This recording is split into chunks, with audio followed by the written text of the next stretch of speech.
Sejak awal, orang itu sudah tahu bahwa kamu tidak bisa menyamar terlalu lama. Dia sama sekali tidak takut. Aku akan mengungkapkan identitasmu. Yang dia butuhkan adalah membuat orang-orang luar yakin bahwa kamu adalah Daniel yang sebenarnya. Kemudian, dia pun mulai membuat masalah besar soal keracunan dan anak-anak. Selangkah demi selangkah, membuat persiapan yang cukup untuk mencapai tujuannya. Jadi, sejak awal, dia sudah meracunimu, kemudian menghasut dan mendorongmu untuk menjalankan rencananya hari ini. Itu adalah demi melakukan tes DNA, kemudian membuat tuduhan yang ditujukan padaku menjadi fakta, memaksaku untuk mengembalikan saham dan asetku dengan cara ini, kemudian membiarkanmu membatalkan pernikahanku dengan identitas sebagai Daniel, lalu mengusirku keluar dari keluarga Wellens. Sedangkan kamu, sebagai orang yang dimanfaatkannya ini, diperkirakan akan segera mati karena keracunan. Tentu saja, sebelum terjadi sesuatu padamu, dia akan membiarkanmu menikah dengan putrinya dengan identitas Daniel. Tunggu ketika pernikahan kalian sudah menjadi kenyataan. Kamu sebagai orang yang dimanfaatkannya akan mati keracunan. Sedangkan sebagai istrimu yang sah akan secara otomatis mewarisi aset keluarga Wellens. Rencananya ini sungguh hebat. Berbicara sampai di sini, Tracy tidak bisa menahan diri untuk bertepuk tangan. Aku sudah tidak tahan untuk bertepuk tangan untuknya. Menurutmu, benar atau tidak, Billy? Mendengar kata-kata ini, ekspresi Billy berubah, melihat-lihat sekitar dengan panik. Pengawal-pengawal itu semuanya berdiri di pojok, menjaga dengan serius, tidak melihat ke sini, juga tidak berani melakukan apa-apa.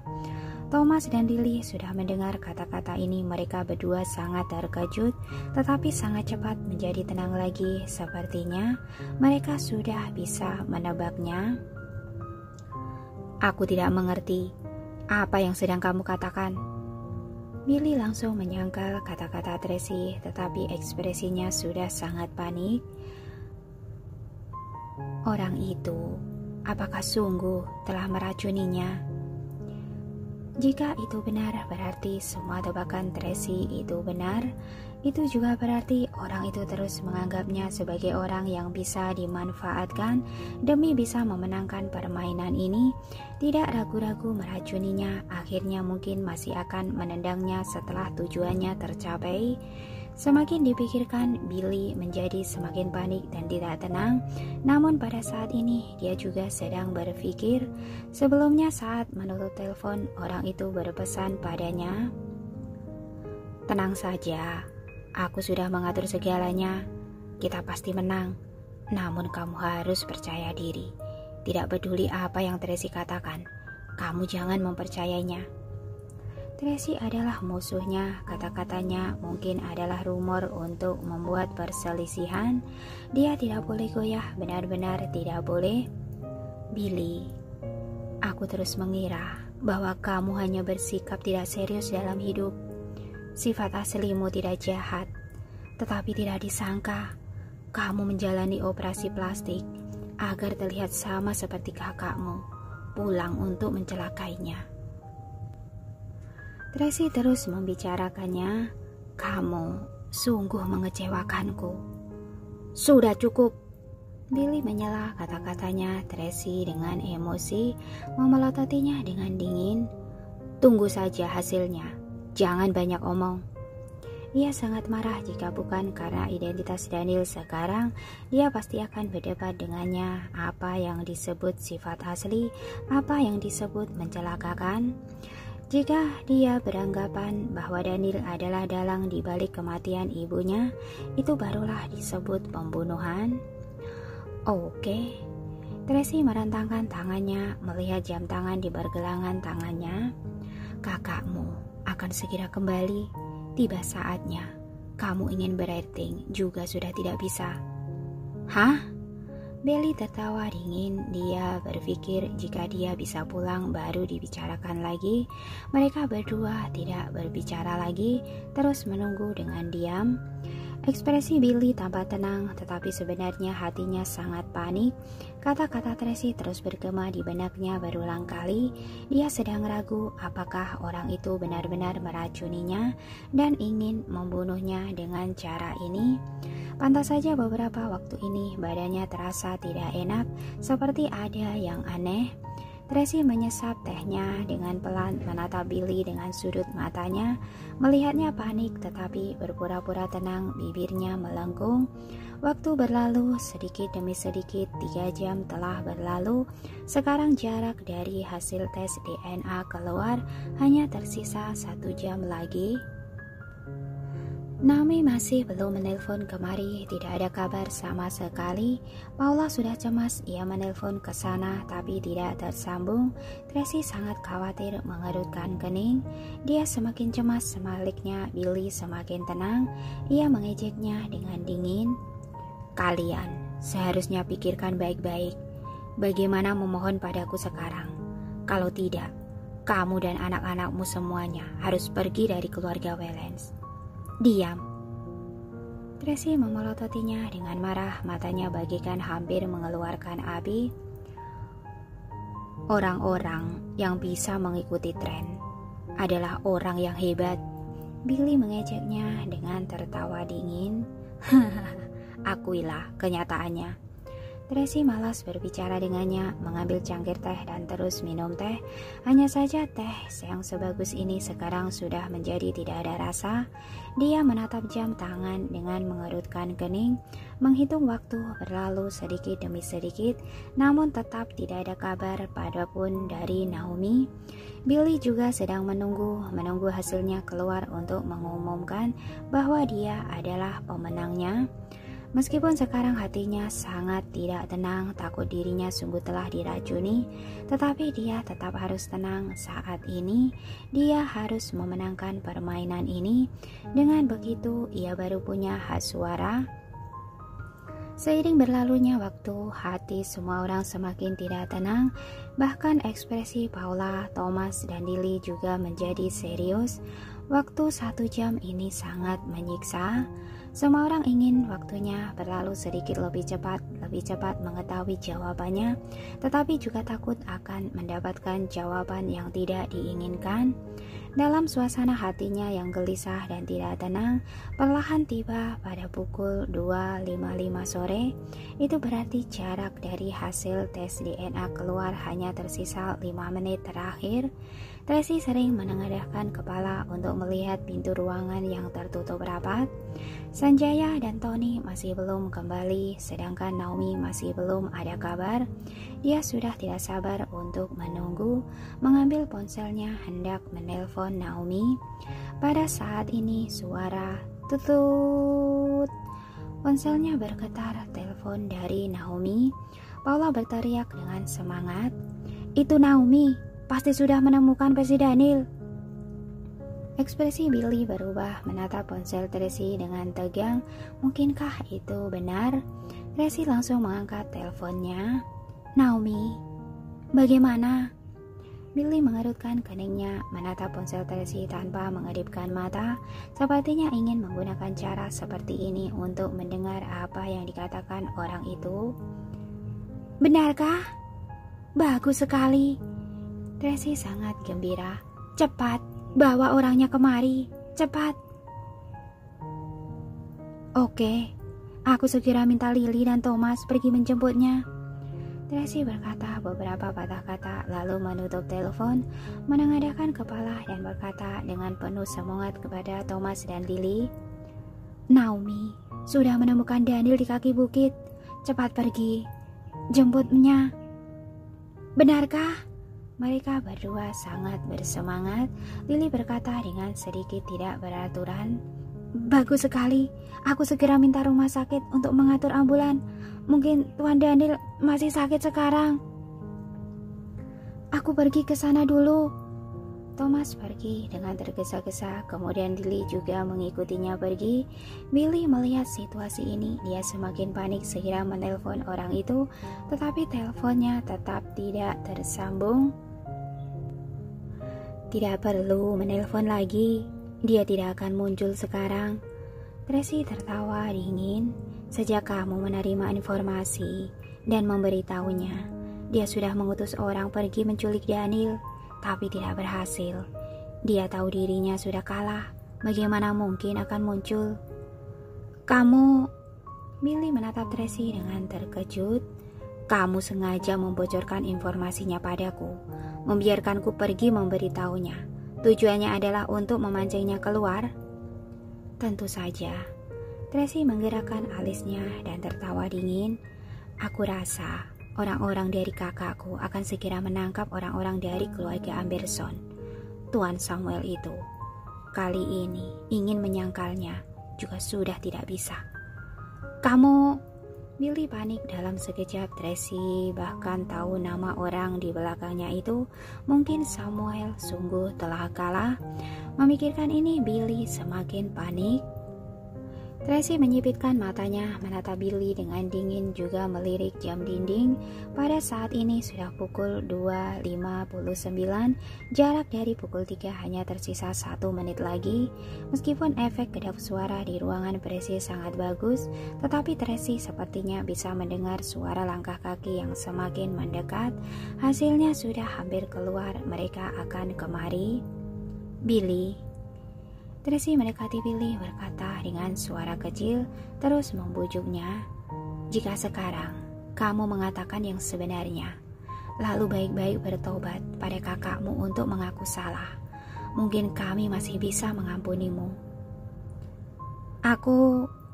Dahi Billy terus mengeluarkan keringat, kedua tangan menjadi satu karena tegang.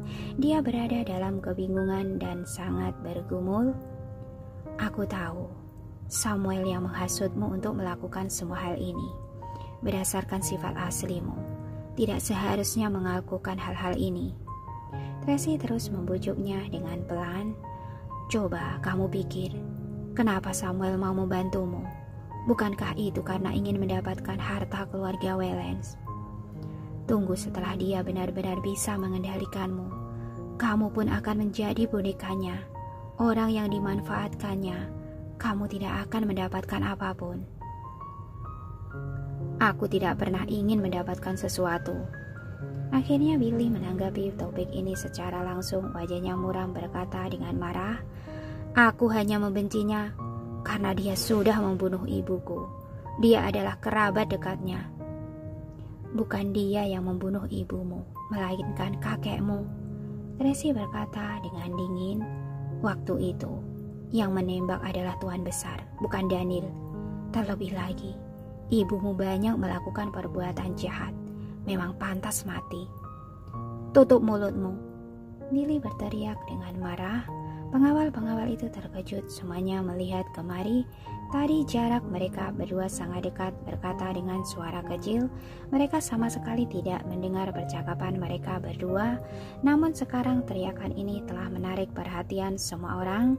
Billy menatap Tracy dengan menggetakkan giginya, matanya penuh dengan kebencian, ingin segera kemari untuk mencekiknya sampai mati. Meskipun dosa Devina sangat mendalam, tetapi di dalam hatinya, dia selamanya adalah seorang ibu yang baik, menjaganya dengan perhatian, mendidiknya, mencari nafkah untuknya, membuat rencana jangka panjang. Semua yang dia lakukan adalah untuknya. Jadi dia tidak mengizinkan siapapun menghina ibunya.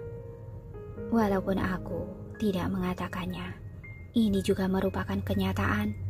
Tracy masih terus merangsangnya. Bagaimana perasaanmu tentang pengobatan yang telah kamu nikmati selama 3 hari ini? Sangat sakit dan sangat menderitakan.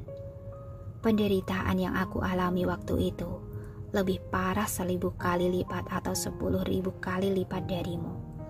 Ibumu demi mendapatkan posisi penguasa grup Wellens, dia menculikku, mengancam Daniel, juga menyuntikkan dengan racun, menyebabkan aku dikirim pergi oleh Tuan Besar saat pesta pernikahan.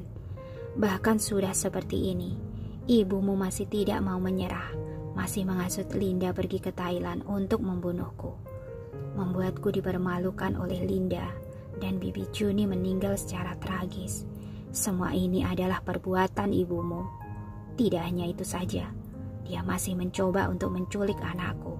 Orang yang begitu kejam, apakah tidak pantas mati? Kamu diam, diam, diam. Akhirnya Billy juga sudah tidak tahan, melompat dan mencekik leher Tracy, berteriak dengan marah. Aku tidak mengizinkanmu mengatakannya seperti ini. Tidak boleh. Presiden Daniel, tenangkan dirimu. Para pengawal hendak kemari untuk membujuknya. Pintu ruangan terbuka. Sanjaya, Tony, dan yang lainnya melihat adegan ini di pintu. Mereka semua tercengang.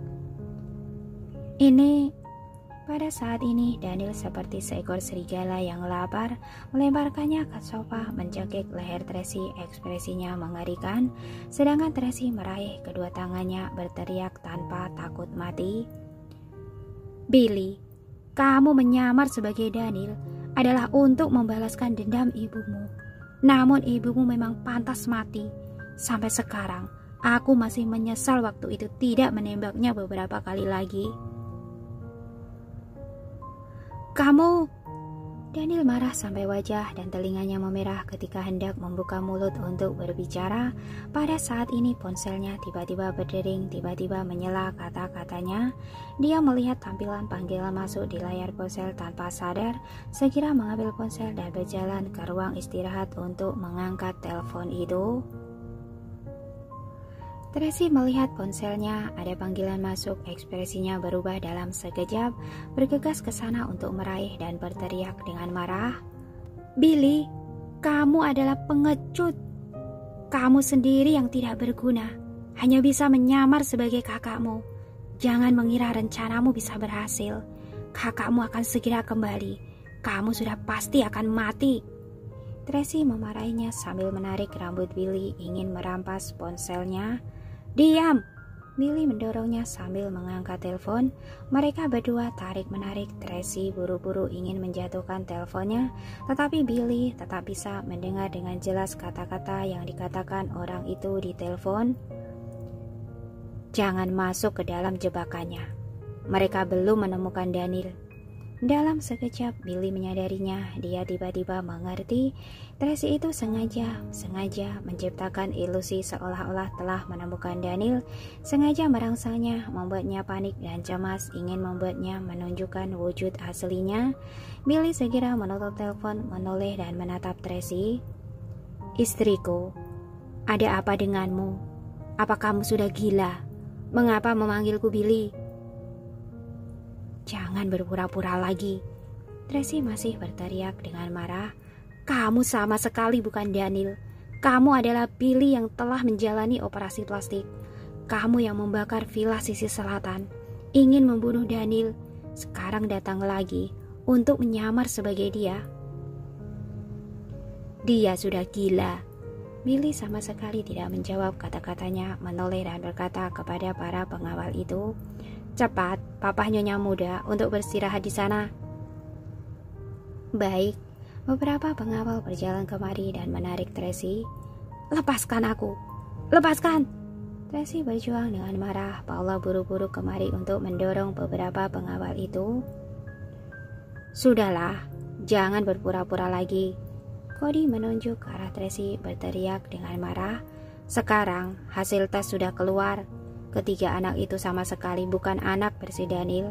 Ternyata semua rumor itu benar.